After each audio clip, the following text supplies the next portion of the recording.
This is Laura Faith, author of I Found All the Parts, Healing the Soul Through Rock and Roll, with Lisa Gillespie today. Lisa is a body-mind therapist, and she's going to explain what body-mind therapy is for the average person. It's a very confusing term. A lot of people have a lot of interpretations of body-mind therapy. I don't know too many places where you can go and get your master's degree in body-mind therapy, although there are many related therapies.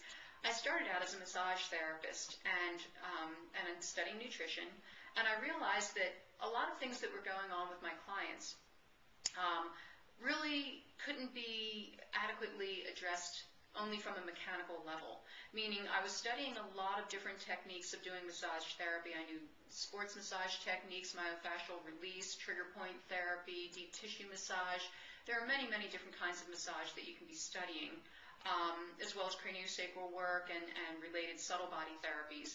But I was finding that for people to get really lasting results from having any sort of session, they needed to have almost a different paradigm from which to view their bodies. And in body-mind therapy, it's understood that your body really isn't your enemy, and it's not as though your body is trying to give you a hard time if you're in chronic pain. It's more a matter of thinking of your body as part of your intuition system.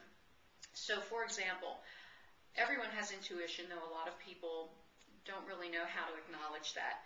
But anyone walking into a room where someone has just had a fight can automatically feel what that feeling is in the room. They can feel the tenseness, they can feel the strain of how people are interacting with each other. You don't have to be a psychic to be walking into a room and have your intuition tell you something's a little off here. Well, we all have those kinds of signals. They not only signal us when something's off, they signal us when we walk into a situation and people are really elated, people are really happy. Maybe you've gone to some sort of a sporting event and you get kind of swept up in how the crowd is feeling. That's your intuition speaking to you as well. It's reading the energy of what's going on in a room.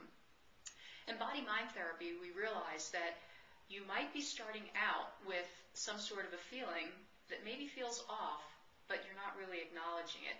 So if we were to put this in a hierarchy, perhaps you'd be starting with just your feelings. You're coming into a situation and something feels a little off, but you don't take the time to truly address it. Let's give an example of being at work, perhaps. So say you're at work and maybe there's an interaction with your coworkers or something that has left you a little uneasy, but you just sort of blow it off. And then later, something sort of escalates from that kind of an interaction. And you start feeling a little bit more tense in your body about it. But again, something's unresolved there, but you haven't really pieced together how you want to resolve that or what you want to do about it.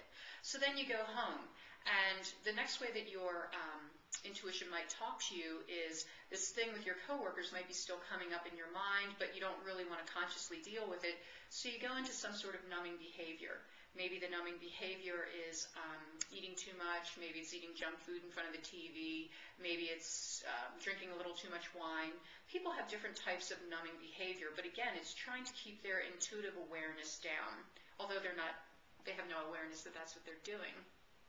From there, maybe you're continuing to ignore the problem and you're back at work and you're feeling more and more of the tension of what's going on, and you start feeling a little off in your neck maybe, and it's starting to get a little stiff.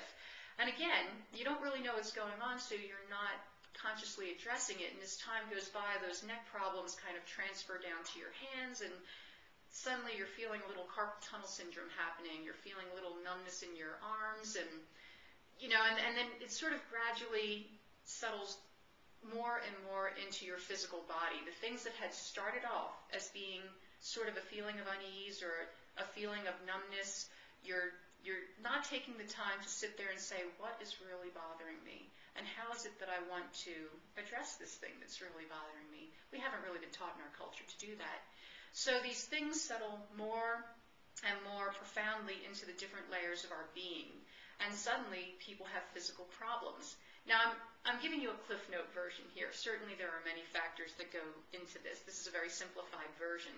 But the basic thing to understand is when people come to see me, I don't see them as someone with neck pain or shoulder pain or someone with carpal tunnel or someone with an ankle that's bothering them.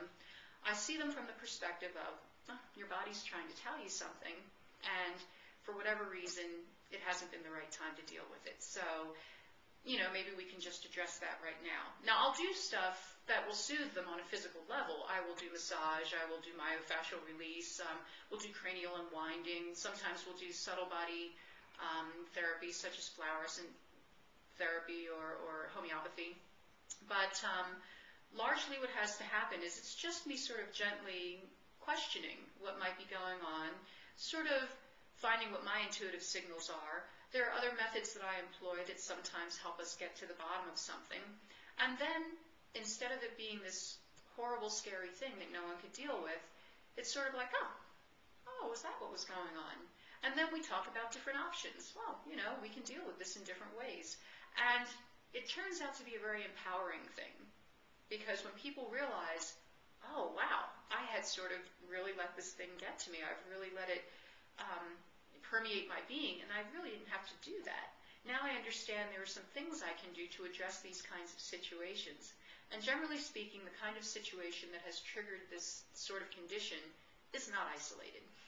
Usually it's something that the person is carrying within their being. If it's a fear of confrontation, then maybe what was going on between their two coworkers is not isolated only at work. Maybe it's still a fear of confrontation within their own family, or with their children, or with their neighbors, or with their community at large.